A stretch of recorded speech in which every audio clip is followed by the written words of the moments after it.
시험에 들게 하지 마시옵소서 하라. 아멘. 예, 오늘은 이렇게 기도하라라는 제목으로 은혜를 나누었으면 합니다. 원래 오늘은 사도신경과 주기도문이라는 제목으로 우리가 그 교재를 가지고 그렇게 함께 그 은혜를 나누도록 하겠습니다. 이 말씀을 드리기 전에 먼저 왜 우리가 이 책 교재를 가지고 하냐 이렇게 좀 먼저 좀 설명을 드렸으면 좋겠습니다. 제가 그 충성교회에 와서 우리 그때 최영태 담임 목사님께서 제게 충성교회가 가지고 있는 교재가 있습니다. 세가족 교재였는데 그걸 좀 교육을 했으면 좋겠다 이랬습니다. 그래서 제가 보니까 저도 사회에서 좀 그래도 교육을 조금 이렇게 했던 사람인데 보니까 이게 너무 너무 문자적이고 답답하게 돼 있더라고요. 그래서 그걸 좀 수정하려고 교재를 만들었습니다. 교재를 만들다 보니까 그 교육을 받으러 오시는 분이 어떤 분이 오셨냐면 완전 이렇게 세가족이 오시는 게 아니고 기존에 있던 분들도 많이 오셨습니다. 권사님 이런 분들도 많이 오시고 이러다 보니까 이 권사님들에게 처음부터 이 세가족 교재를 가지고 하기가 좀 어려웠습니다. 그래서 제 나름대로 정리를 하다 보니까 조금 이제 이분들과 함께 은혜도 좀 나누고 이래야 되겠다 이래서 교재를 좀 만들고 그렇게 만들게 되었습니다. 그러다 보니까 이제 교재도 만들고 교육을 하게 되는데 이제 교회 개척을 하고 이제 제가 스케줄에 따라서 이렇게 설교도 하고 이렇게 진행을 했는데 새가족들도 오시고 이러니까 이제 새가족들에게 교육을 따로 하기가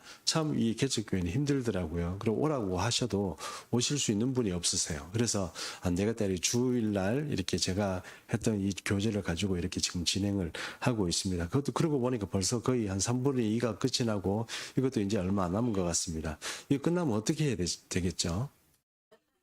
참 걱정입니다. 그래서 여러분이 어쨌든 함께 계속 교재를 제가 몇 개 가지고 있는 게 있습니다. 그걸 계속 해야 될지 어떻게 될지는 잘 모르겠습니다만 계속 기도하면서 여러분에게 유익한 그런 말씀을 공급하는 그런 자로 설 수 있도록 그렇게 늘 기도하면서 그렇게 해보겠습니다.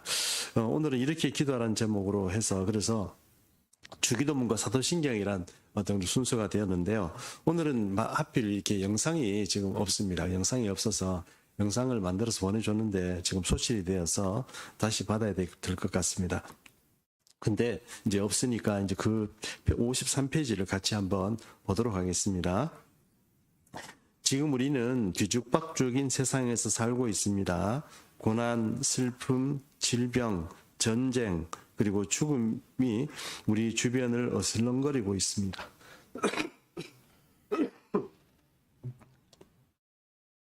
그러나 애초부터 이랬던 것은 아닙니다. 이 모든 것은 죄가 만든 비정상적인 상황입니다. 이런 세상에서 어떻게 해야 믿음의 길을 바르게 걸어갈 수 있을까요? 이 질문에 대한 답이 주기도문과 사도신경 안에 들어 있습니다. 주기도문과 사도신경은 혼란한 세상 속에서 믿음의 정도를 걸어가게 하는 나침판이기 때문입니다. 이렇게 제가 미리 이제 여러분 서두에 이렇게 표현해 두었습니다. 주기도문과 사도신경은 굉장히 중요한 어떤 그런 우리가 다루의 주제이고 이것을 잘 연구해 보면 우리 신앙에 참 유익한 면이 많이 있습니다. 우리 신앙이 정리도 되고 이렇습니다. 방금 우리가 그 찬양대가 앞이 캄캄할 때 기도 잊지 마세요. 이렇게 찬양했던 거 기억나시죠? 근데 여러분 이 참 정말 죄송스러운 말인데 앞이 캄캄하면 기도가 안 되는 거 아시죠? 앞이 캄캄하면 기도가 잘 안 됩니다. 뭘 기도해야 될지도 모르고 막 그냥 이제 힘들거든요. 그때는 어떻게 해야 되느냐? 앞이 캄캄할 때 잊지 마세요. 주기도문입니다. 그러니까 주기도문을라도 급하면 주기도문이라도 하시면 됩니다. 우리가 주기도문을 이렇게 여러분에게 소개를 하고 이게 아주 중요하게 다루는 이유는 주님이 우리에게 가르쳐 주신 기도문이기 때문입니다. 여러분 우리는 많은 면에서 기도를 할 때 우리 개인적인 사유를 가지고 주님 앞에 나아가요. 주님 제가 뭐 잘못했습니다. 주님 이런 일이 있는데 저를 어떻게 좀 해주세요. 주님 돈이 너무 없어요. 돈 좀 보내주세요. 우리 자식 뭐 어떻게 해주세요. 이런 기도 제목들이 우리에게 많이 있습니다. 그런데 주님은 사실 이런 기도의 말씀들을 어떻게 말씀하고 있냐면 하나님께서 너희에게 필요한 것을 이미 다 알고 계신다. 이렇게 말하고 계세요. 이것은 어쩌면 주님께서 성경에 말하고 있는 것처럼 이방인들이 하는 기도다. 이렇게 말씀하세요. 그러면 유대인들은 어떤 기도를 합니까? 유대인들은 하나님 나라를 두고 기도합니다. 하나님 나라를 두고 기도한다는 것은 우리가 생각하기에는 하나님 나라를 두고 기도하는 게 뭐야? 이렇게 생각할지 모르지만 유대인들은 자기 나라와 자기 민족을 위해서 두고 기도합니다. 그래서 금식 기도할 때 보면 여러분 다니엘도 그렇고요. 뭐 금식 기도하는 사람들 그리고 성경에 나와 있는 분들의 어떤 그런 일대기를 이렇게 성경에서 찾아보면 그 사람들은 항상 우리 민족이 주님 앞에 범죄했습니다. 우리 조상이 주님 앞에 범죄했습니다. 이런 얘기를 해요. 자기 범죄 이런 게 아니고 우리 민족이 하나님의 말씀을 안 지켰습니다. 이런 얘기를 합니다. 그럼 이분들도 성경 그 기도 문들을 가지고 있습니다. 근데 그 기도문의 98% 정도는 나라와 민족을 위한 기도입니다. 그것은 왜 그러냐면 그 이스라엘 나라와 민족이 하나님 나라와 바로 연결이 되어 있기 때문에 그렇습니다. 근데 우리는 어떻습니까? 우리는 하나님 나라를 위해서 기도한다기보다는 주로 기도 제목들이 어떤 겁니까?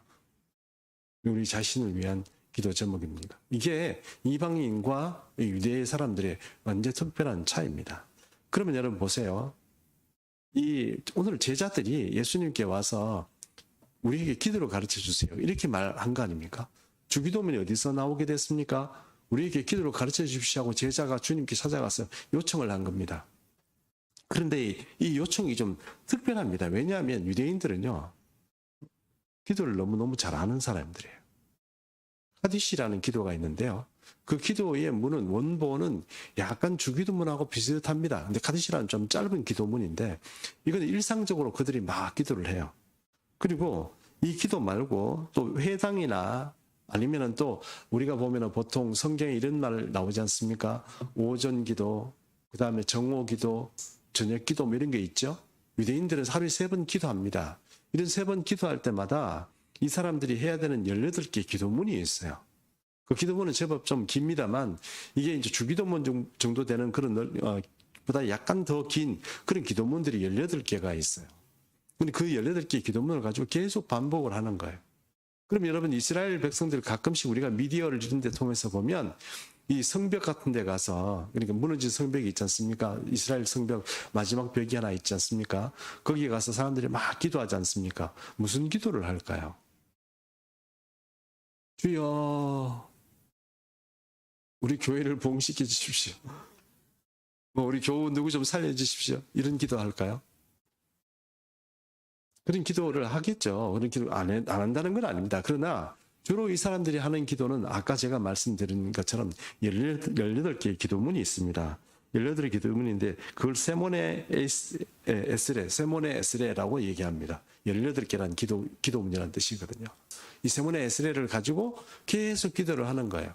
그러니까 이 사람들은 기도에 아주 이력이 난 사람들이에요. 거의 다 외우겠죠. 거의 평생 동안 18개의 기도문 가지고 계속 기도해 보십시오. 거의 외우지 않겠습니까? 예, 그런 사람들인데 그 기도를 또 가르쳐 달라니까 이거 좀 어려운 문제가 된 겁니다. 이 얘기는 무슨 얘기냐면 왜 제자가 예수님에게 자기가 지금 예수님도 하는 기도문이 있고 똑같이 유대인이기 때문에 같이 기도를 하시는데 갑자기 제자가 예수님한테 왜 기도를 가르쳐 달라고 했냐 하는 겁니다. 그럴 필요가 없는 거죠. 왜냐하면 기도문 다 알고 있는 거 그런 기도를 계속 해왔는데 또 따로 기도를 부탁했냐 하는 것입니다. 그 힌트가 바로 어디에 있냐면은 바로 누가복음 11장 1절에 있습니다. 누가복음 11장 1절이요. 같이 한번 보도록 하겠습니다. 읽습니다. 시작. 예수께서 한 곳에서 기도하시고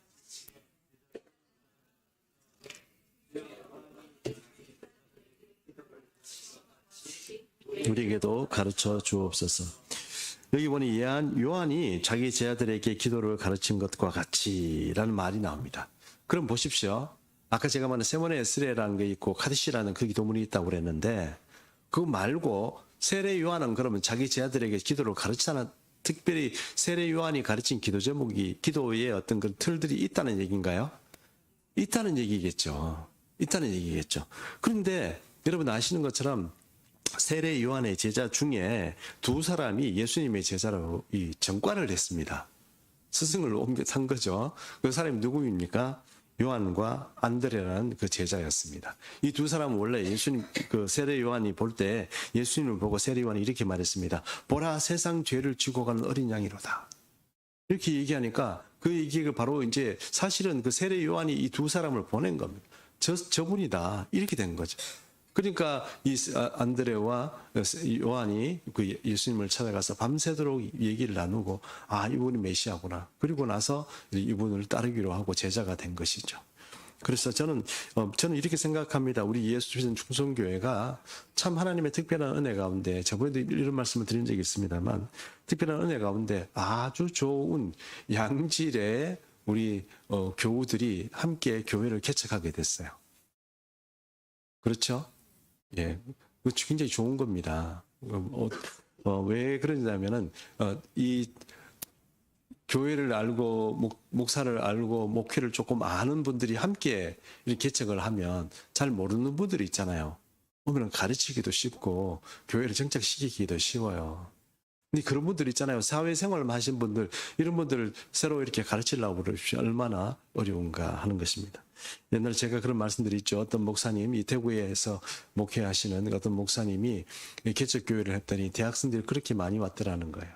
많이 와가지고 뭐 한 30명씩 이렇게 와가지고 라면 끓여 먹고 밥 해 먹고 집에 다 가버리는 거예요. 그냥 성경 공부만 하고 집에 다 가버리면 사모님하고 목사님하고 막 두 분이서 그거를 다 설거지하고 청소하는데 애를 먹었다는 거예요.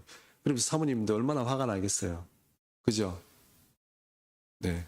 그 목사님도 내가 왜 이러려고 개척했나 이런 생각이 막 들더래. 애들 먹이는 라면 그러니까 그래가지고 나중에는 이제 그 중에 집사님 한 분이 이제 그 같이 이렇게 공부를 하게 됐는데 그분이 어떻게 했냐면 얘들아 이리 와. 너 이런 식으로 하면 안 돼. 목사님 보고 설거지 시키고 이러면 안 돼. 이래가지고 애들 줄 세워가지고 설거지 시키고 그때부터 청소도 하고 그렇게 됐다는 거 아닙니까? 아는 사람이 있는 게 무섭죠. 그 예수님의 제자 중에 예수님이 특별히 이렇게 해라 저렇게 얘기 안 해도 이 안드레와 요한이 군기를 다 잡는 거죠. 뭐 줄 섰어요 똑바로 뭐 이렇게 뭐 너는 뭐 하고 막 이렇게 다 되는 거죠. 참 이렇게 감사한 일입니다.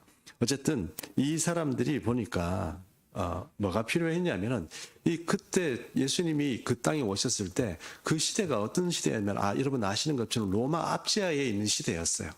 그러다 보니까 이스라엘 백성들 마음에 어떤 마음들이 있었냐면은 빨리 메시아가 와서 우리를 이 로마 압제에서부터 구제도 해주고 뭐 그렇게 했으면 좋겠다 이런 마음들이 메시아가 오는 성경에서 말씀하신 빨리 메시아가 빨리 왔으면 좋겠다 그런 마음들이 굉장히 이렇게 마음에 팽배해 있었어요. 그런 시대였어요. 그런 시대에 있는데 또 사람들이 그냥 기다릴 수 없으니까 우리가 스스로 자정운동을 일으키자 이래가지고 사두개인도 생기고 바리새인도 생기고 물론 그보다 좀 먼저 생기긴 했습니다만 바리새인도 생기고 SNF파도 생기고 열심당원도 생기고 이렇게 하나님 예수님 만약에 메시아가 오시면 우리가 그분에게 힘을 좀 실어드리고 어떤 정치 조직으로서 뭔가 활동을 하자 이런 생각들이 나름대로 다 있었던 거예요. 그러니까 4개 분파가 생겨가지고 열심당원은 열심당원대로 SNF파는 SNF파대로 그렇게 막 했던 겁니다. 여러분이 잘 아시는 세례 요한 있지 않습니까? 세례 요한이 바로 SNF파 사람이에요. 그러니까 이분이 이제 SNF파 사람으로서 이제 그렇게 사람 제자들을 이렇게 가르치고 그랬을 때 그때 이 안드레와 요한도 거기에 추가돼 있었던 것입니다. 그렇게 따지면 오늘 예수님에게 성경 누가복음에는 누구라고 어떤 제자라고 말씀은 하고 있지 않겠지만 누구겠습니까? 요한일 가능성이 굉장히 많습니다. 그래서 요한일 가능성이 많죠. 요한이 가서 예수님께 이렇게 얘기하는 겁니다. 주님, 우리에게도 세례 요한이 가르친 것처럼 그런 기도물 좀 가르쳐 주세요. 이렇게 얘기를 한 겁니다. 물론 유대인들이 하는 기도가 있었지만 따로 왜 기도가 필요했냐? 하나님 예수 그리스도라는 이분이 가르치고 이분이 소개하고 말하는 이 복음 그리고 성경 하나님 여기에 대한 특별한 어떤 주제나 우리가 모토로 삼을 만한 정신을 가지고 있는 그런 어떤 공통성을 가지고 있는 그런 정신들이 필요했던 거예요. 그것이 필요했던 그것을 우리가 추구하고 하나님 앞에 살아가야 될 게 필요했던 거예요. 그래서 그런 것들을 좀 가르쳐 달라고 이렇게 얘기한 겁니다. 그래서 예수님이 주기도문을 이렇게 이제 가르쳐 주신 것입니다. 오늘 이 본문에서 오늘 54페이지에 있는 나와 있는 내용들을 한번 보도록 하겠습니다. 이슈 1번 주기도문에 대해서 알려주세요 이랬습니다. 제가 읽어보겠습니다. 많은 사람들이 주기도문은 예수님이 직접 기도하신 기도문으로 알고 있습니다. 주기도문이기 때문에 주님이 기도하신 문이다. 우리가 주님의 기도문을 따라야 된다. 이렇게 생각할지 모르지만 그게 아니라는 거죠. 그러나 주기도문은 제자들의 요청에 의해 주님이 제자들에게 가르쳐 주신 기도문입니다. 그러므로 주기도문에는 우리가 기도를 통해서 구해야 할 핵심적인 기도의 내용들이 함축되어 있습니다. 그래서 기도를 어떻게 해야 할지 잘 모르는 성도들조차 안심하고 따라할 수 있는 완벽한 기도문입니다. 근데 여기 보면 11장 1절에 우리가 아까 조금 전에 읽었기 때문에 따로 읽지는 않겠습니다. 완벽한 기도문이 있습니다. 주기도문입니다. 그렇기 때문에 여러분, 만약 여러분 기도가 잘 생각이 안 나고 진짜 앞이 캄캄해서 어떻게 해야 될지 모르겠을 때 그때 여러분 우리가 계속 외우던 주기도문을 기도하시면 됩니다. 주기도문을 기도하시다 보면 주기도문에서 특별히 이 시간 내에 바로 이 순간에 지금 나에게 필요한 어떤 주제들이 그때 내 마음을 딱 두들기게 됩니다. 그럼 그걸 가지고 붙잡고 기도하시면 돼요. 그러면 정말 앞에 깜깜하고 이럴 때 기도로 그냥 주기도문 하시면 되는 겁니다. 기도가 꼭 내가 어떤 사정을 설명해야 되고 내 사정을 알아야 되고 아니면 내가 어떤 거 저렇게 조리 있게 하나님께 설명해야 하나님이 들어주신다. 이렇게 생각하지 마시기 바랍니다. 하나님은 이미 우리의 필요한 것을 알고 계십니다. 그렇기 때문에 거기에 승부를 거는 것이 아니고 이 하나님께 올려드린다는 거기에 승부를 걸어야지 내가 어떻게 설명 잘하고 어떤 말을 잘 꾸며야 이 하나님께서 들어주실까 이렇게 생각하지 말고 내가 진솔하게 하나님을 감동시키는 그런 기도를 하는 게 더 중요하다 하는 것입니다. 그러므로 주기도문으로 열심히 기도하셔도 됩니다. 유대인들은 18개 가지고 수천 년 기도했는데 우리가 주기도문 가지고 하면 그거 무슨 연불하는 거 절에서 연불하는 것처럼 비슷하게 생각하시면 안 됩니다. 그런데 단지 그것을 정말 막 입으로만 이렇게 주절주절 말하는 것이 아니고 거기에 마음을 실어야 됩니다. 주님이 들으실 수 있도록 주기도문이라도 마음을 싣는 게 중요하다 하는 것입니다.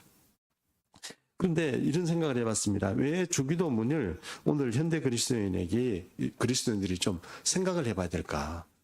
우리 교회에 있는 교회 다니는 분들이 왜 오늘 이 주기도문을 좀 이렇게 우리가 좀 이렇게 다시 한번 생각해보고 이런 시간을 가지고 학습을 해봐야 될까? 그 이유는 한 2가지 정도로 제가 한번 오늘 정리를 해봤습니다. 첫 번째는요, 기도에 예의가 필요하기 때문입니다. 기도에 예의가 필요하기 때문에 오늘 우리가 이런 자리를 마련한 것입니다. 아까 유대인들은 별도로 고정된 기도가 있다고 제가 말씀드렸지 않습니까? 사실 기도에 특별한 규정이나 규칙이 있다고 보기는 어렵습니다. 우리 모든 기도가 우리가 하나님 앞에 그냥 다 이렇게 말씀드릴 수 있습니다. 모든 것이 우리의 기도가 될 수 있습니다. 꼭 규정을 따라서 해야 된다, 이렇게 해야 된다 이런 거는 사실 없습니다. 그러나 우리 모든 기도가 다 주님을 기쁘시게 받는 기도가 될 수는 없습니다. 그래서 그렇다고 해서 우리가 모든 기도를 하나님 앞에 다 할 수 있다고 해서 하나님 앞에 가서 그냥 마음대로 그냥 직진해 가지고 바로 내 할 얘기 딱 하고 막 돌아서고 이러면 기도가 되기가 좀 힘들지 않겠습니까? 그래도 하나님은 인격체이시고 어떤 위대하신 그런 어떤 그 인격체이신데 그 앞에 나가면서 우리 할 말만 딱 하고 우리가 필요한 것만 바로 직진 나가서 주님 이거 주세요, 주님 돈 주세요 이렇게 얘기하는 건 이 조금 이제 신뢰라는 겁니다. 그것은 기도에 뭔가 잘못되어 있는 그런 것이라 그런 어떤 행동이라 하는 것이죠. 그래서 적어도 기도는 하나님께 올려드리는 것이기 때문에 마땅히 기도에 예의가 있어야 한다 하는 것입니다. 기도에 예의가 있어야 됩니다. 기도에도 예의가 필요합니다, 여러분. 예를 들어서 이런 게 있습니다. 여러분 만약에 기도하러 이 교회를 왔는데요. 앉아서 기도하면 맨 처음에 여러분 어떤 기도를 하십니까? 어떻게 기도를 시작하십니까? 저는 솔직히 말씀드릴게요. 저는 사도신경부터 합니다.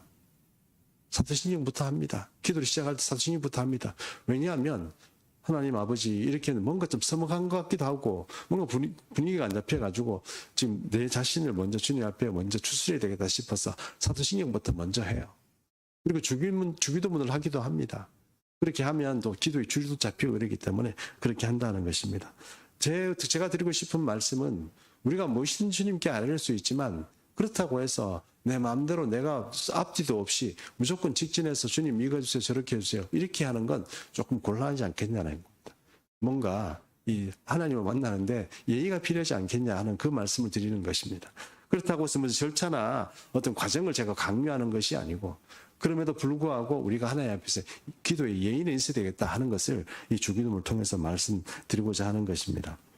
제 주변에는요, 어떤 이런 분들이 계십니다. 신앙을 어떤 식으로 배우는지 잘 모르지만, 어릴 때부터 신앙생활하고 그렇게 했음에도 불구하고, 기도에 대해서 조금 잘못 배운 분이 계세요. 그분은 어떤 분이냐면, 가끔씩 술 마시잖아요. 기도가 잘 안 돼.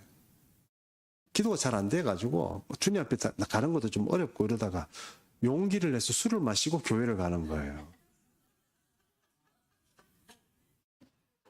이해가 안 되시는 분이 계실지 모르지만 저도 술 마시고 교회에 가보니 기도가 잘 되더라고요. 눈물도 많이 나고 이거 그냥 하는 얘기 아닙니다.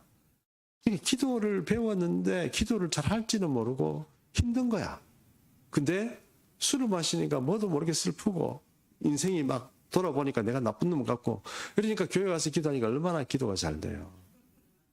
뭐 그런 사람도 있고 또 어떤 분은 보니까요. 이 술을 마시고 이 주사가 있는 거야. 주사를 사람한테 하는 게 아니고 누구한테 하냐면 또 주님 뭐 삿대질 하면서 뭐 그런 사람이 실제로 있습니다. 근데 이분이 경제가 꽤 됐고 모태신앙이니 이거 참 곤란하죠. 이런 분이 신앙이 잘하겠냐는 겁니다. 겉보기로 봐서는 대단한 분이죠. 머리에 든 것도 많고 신앙 태도도 좋고 그런데 기도를 할 줄 모르는 거야. 하나님과의 교제를 제대로 해본 적이 없는 거야. 그러니까 안 되니까 어떻게 술 먹고 가서 기도하는 거예요. 그러면 뭔가 기도가 잘 되는 것 같고 막 그렇다는 거예요. 근데 그런 분들도 계시더라는 겁니다. 그것은 여러분 예의가 아닙니다. 예의가 아닙니다. 술 먹고 찾아온 사람 여러분 좋습니까? 주님도 그런 사람 싫어합니다. 와가지고 교회에 와서 뭐 술 냄새 풍기면서 막 삿대질하고 이렇게 하면 어떻게 누가 좋아하겠냐 하는 것입니다. 둘째로 어쨌든 첫 번째는 기도에도 예의가 필요하다 하는 것입니다. 하나님을 당하는 예의, 겸손하게 주님 앞에 나아가는 그런 모습들이 필요하고 둘째로는 기도에도 훈련이 필요하다는 것입니다. 처음 교회를 나오면 사람들이 가장 어려워하는 것이 기도입니다. 다른 사람하고 교제도 잘하고 뭐 차도 같이 나누고 뭐 세상 이야기도 막 잘하고 이렇게 합니다. 근데 이분 보고 대표 기도 시키면 어떻게 되겠습니까? 대표 기도 시키잖아요. 그럼 나중에 이런 소문이 들립니다. 그분 다음 주에 교회 안 나온대요. 교회 안 나온다는 걸 왜 그러니까 기도가 부담돼가지고 교회 안 나온다는 거예요. 여러분들 웃고 계시는 분들 계시지만 이번에 보면 한 달에 한 번 돌아오는 기도 때문에 스트레스 엄청 받는 분들 여기도 계시거든요. 지금 웃고 계시는데 보니까 그렇더라고요. 저도 사실 뭐 그런 게 없는 건 아닙니다만 기도에 대해서 진짜 어려워지고 막 그런 겁니다. 특별히 대피기도 하고 우리 남 앞에 뭔가 하는 건 이게 정말 어렵다는 것입니다. 근데 그런 분들도 계시고 저도 어떤 때는 앉으면 기도를 뭐 어떻게 될지 잘 모르는 경우도 많이 있습니다. 기도 줄을 잡아야 되는데 어떻게 해야 될지를 잘 모르는 경우도 많이 있다는 것입니다. 여러분이 없을 때 저 혼자 여기 예배당에 앉아서 기도하려고 기도해야지 이렇게 딱 앉았는데 멍한 거예요. 뭐 어떻게 기도해야 될지 잘 모르는 경우도 그런 경우도 많이 있다 하는 것입니다. 남에게 기도를 가르치고 이렇게 기도하라고 그렇게 제가 푸시를 가하는 사람인데도 어떤 때는 보면 기도를 어떻게 해야 될지 잘 모르겠다 이런 경우도 생긴다는 것입니다. 이럴 때 이 주기도문이 아주 유용합니다. 주기도문을 그대로 해도 되고요. 또 어떤 경우에는 보면 이 주기도문을 잘 연구해 보면 처음 이 9절부터 시작해서 하늘에 계신 우리 아버지부터 시작해서 쭉 내려가는 모든 이 문제들 그러니까 그것들이 다 기도 제목입니다. 사실은 아주 중요한 기도 제목이고 그것이 성경을 통틀어서 우리 삶을 통틀어서 정말 중요한 기도 제목들이 이게 나열이 되어 있는 거예요. 그런 기도 제목들을 잘 연결보시면 아 내가 하나님 앞에 어떤 것을 가지고 기도해야 되겠다 하는 것들이 이렇게 감이 잡히고 이렇게 줄이 잡힌다 하는 것입니다. 그리고 그런 것 때문에 이런 주기도문은 우리에게 어떤 효과가 있냐면 그것이 바로 우리에게 기도의 모본으로도 작용할 수 있다는 것입니다. 기도의 모본, 어떻게 기도해야 되고 기도 제목을 어떻게 삶아야 되고 기도를 진행하면 처음은 이렇게 시작하고 마치면 어떻게 마치는 게 좋구나 하는 것들이 거기에 다 나와 있다는 것입니다. 그래서 이제 우리가 그런 것들을 좀 생각해보고 이 주기도문에 대해서 한 가지만 먼저 말씀드리고 잠깐 내용 중에 오늘 다 할 수는 없기 때문에 한 가지만 하고 넘어가도록 하겠습니다. 이 주기도문만 해가지고 그 질병의 치유를 하는 분도 계세요. 2003년도인가 어디 이렇게 여의도 순복음교회 다니는 어떤 분인데요. 그 남편분이 김태성 안수 집사님이라는 분이 계셨대요. 근데 이분이 식도암이 걸린 거예요. 근데 식도암이 이게 참 곤란한 게 식도암이 이렇게 걸리잖아요. 그럼 이런 사람들이 어떻게 제사상으로 돌아가냐 하면 이 식도암이 자꾸 커지면 이게 기도를 막아요. 숨을 못 쉬는 거죠. 그러면 이제 숨을 쉬게 하는 방법이 여러 가지가 있겠지만, 그래도 여러분 이렇게 생각해 보세요. 식도가 이렇게 계속 이랬으면 음식 먹는 것도 문제가 되죠. 그리고 온 몸에 뭐 두드러기부터 시작해서 온갖 피부병 이런 것들이 막 일어나고 발진 일어나고 뭐 이상한 일들이 계속 막 일어나고 이 식도암이 이제 말기가 다 되니까 이제 나중에는 이제 기도까지 이제 막아가지고 조금 있으면 죽는다 이렇게 된 거예요. 병원에서. 근데 이 부인 되시는 분이 이제 그 직분은 제가 잘 모르겠는데 이분이 그 하루는 설교를 듣는데 이 주기도문 이 설교를 들었나 봐요. 그래서 이제 그 조영규 목사님이 에디순복음교회니까 조영규 목사님이 그때 이렇게 말씀하셨대요. 여러분 제가 잠깐 말씀드려서 죄송하지만 조영규 목사님은 손만 막 얹으면 질병이 치유되는지 아시죠?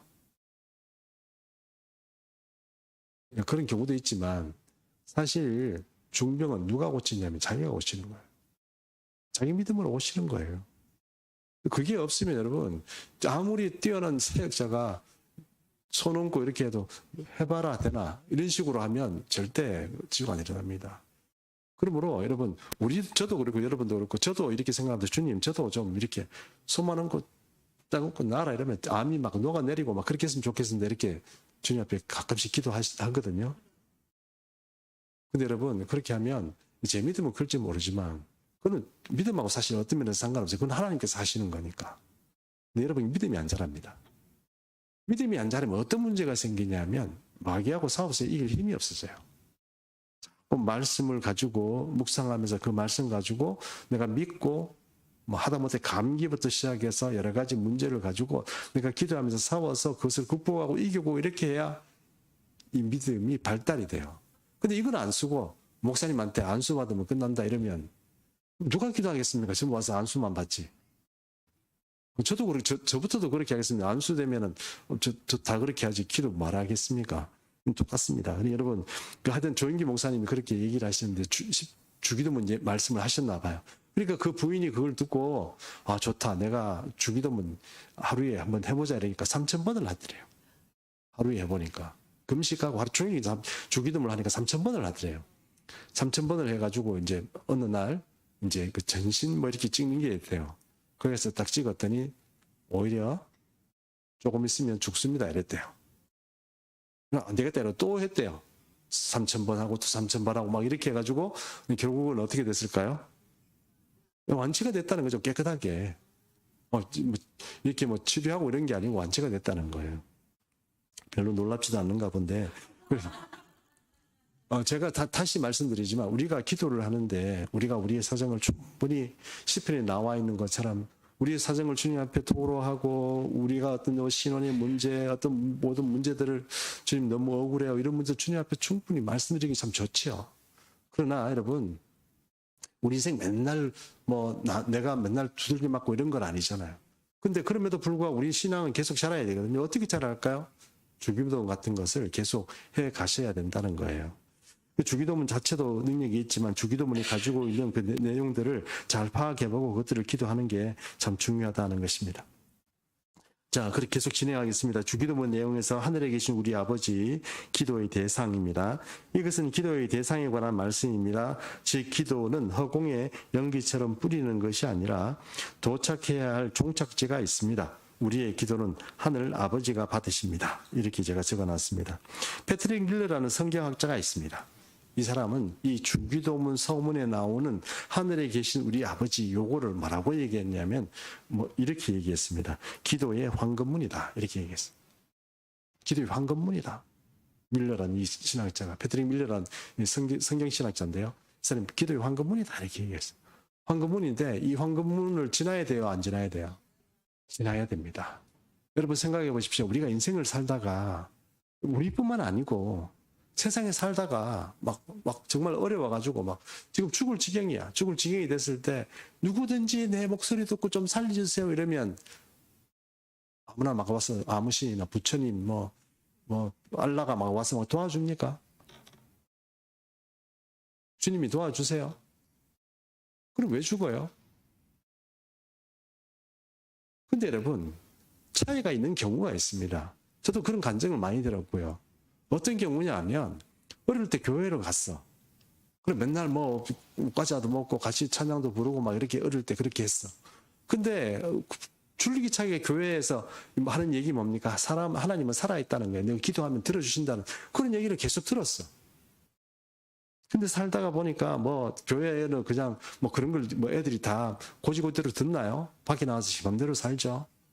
살다가 굉장히 어려워지잖아요. 그러면 막 갑자기 막 너무 힘들어가지고 막 죽을 지경이 되면 뭐라고 얘기합니까? 하나님, 내가 교회에 옛날에 갔더니 하나님이 살아계신다고 그러던데 정말 당신이 살아계시면 나 좀 살려주세요. 이렇게 기도하면 진짜로 하나님이 살려주시는 거예요. 그런 강정 많이 안 들어보셨어요? 문이 있습니다. 문이. 아무 문이나 막 들어간다고 그 문이 아니고요. 기도에 황금문이 있습니다.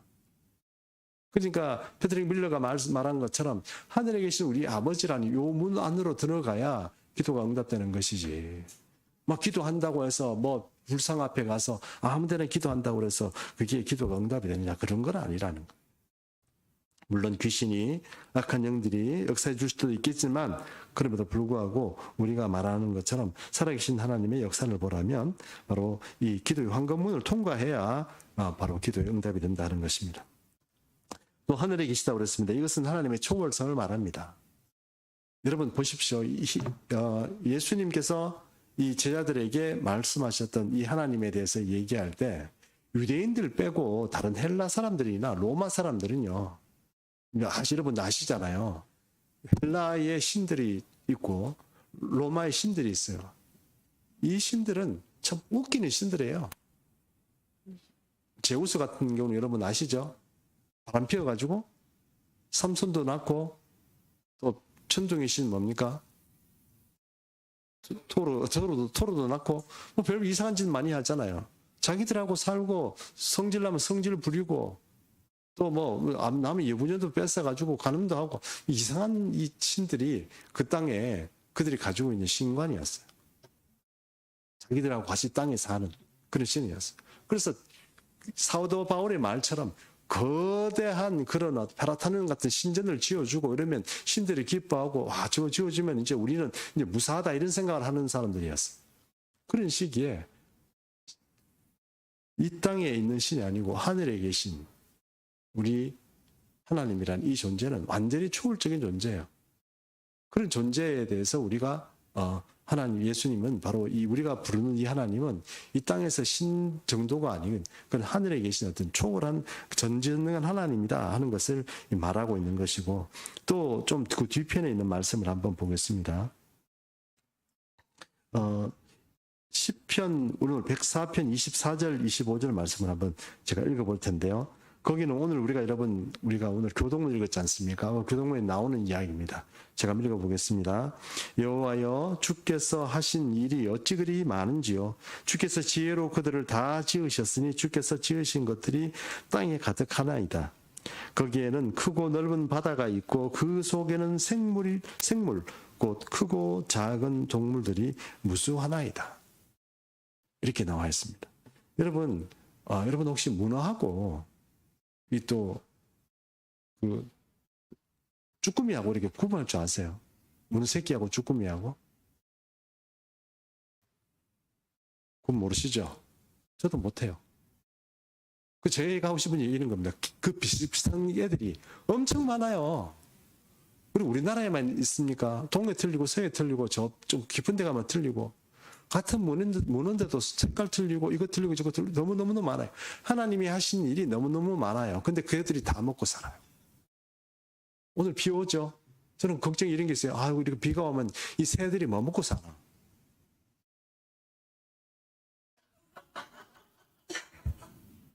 근데 그 새들을 다 먹이신다는 거 아닙니까? 우리 뭐 먹고 사는지 제대로 걱정하지만 하나님은 걔들을 다 먹이신다. 이 하나님의 초월성이에요. 이 우주를 만드시고 이 모든 것을 만드시고 다 먹여 살리는 그 하나님의 초월성입니다. 그분을 우리가 하나님으로 믿는다는 겁니다. 자, 그 다음에 여기 보니까 또 우리 하나님이라고 그랬습니다. 제가 좀 존경하는 그 요아킴 예레미야스라는 그 신학자가 있습니다. 제가 참 젊을 때 참 존경하는 신학자인데 이분이 이런 말을 했습니다. 그분이 자기가 조사를 해보니까 예수님 이전까지만 해도 이 유대 땅에서 하나님을 아버지라고 부르는 그런 경우는 한 번도 없다. 그 누구도 없고 한 번도 없다. 이렇게 얘기했어요. 하나님은 어떻게 함부로 아버지라고 불러요. 근데 예수님은 제 아들에게 뭐라고 가르치라고 했습니까? 하늘에 계신 우리 아버지라고 그래요. 아버지에 대해서 더 이상 설명하면 우리가 오늘 또 너무 늦을 것 같아서 더 설명을 하지 않겠습니다만, 여러분 보십시오. 이 예수님 때문에 우리가 이 하나님이란 한 번도 그 누구도 그 유대인조차 그 기적을 보고 살았던 그 민족조차 한 번도 하나님을 아버지라고 불러보지 못하는 그 존재에게, 그것을 우리가 예수님 때문에 이제 아버지라고 부르게 되었다는 거예요. 아버지로. 너무너무 다정한 아버지로 그렇게 부르게 되었다는 것입니다. 그러므로 이것 자체도 바로 예수님의 크신 공로이고 우리가 주기도문을 통해서 하나님을 만날 수 있는 그런 큰 혜택이고 그런 권능이다 하는 것입니다. 이사야 63장 16절 말씀 제가 한번 읽어보겠습니다. 주는 우리 아버지시라. 아브라함은 우리를 모르고 이스라엘은 우리를 인정하지 아니할지라도 여호와여 주는 우리 하나님 아버지시라. 주는 우리 아버지시라. 옛날부터 주의 이름을 우리의 구속자라 하였거늘. 이렇게 됐습니다.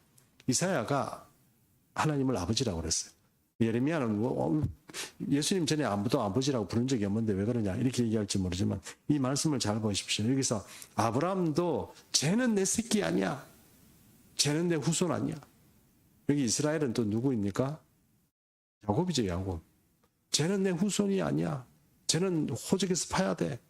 뭐 이렇게 얘기하는 그 존재 자체, 그렇게 범죄하고 그렇게 악한 사람들에게도 이사야가 얘기하기를 하나님 우리는 아버지 우리를 좀 불쌍히 여기시고 긍휼히 여겨주세요. 이렇게 하는 거예요.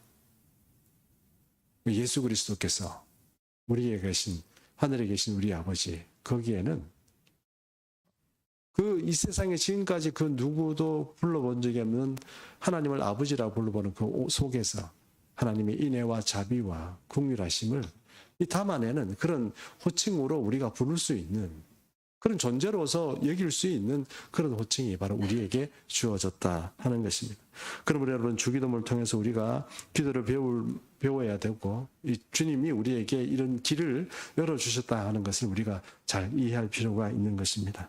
주님이라고 제 아들에게 기도 가르치실 때 유대인들의 기도와 달리 가르쳤었겠습니까?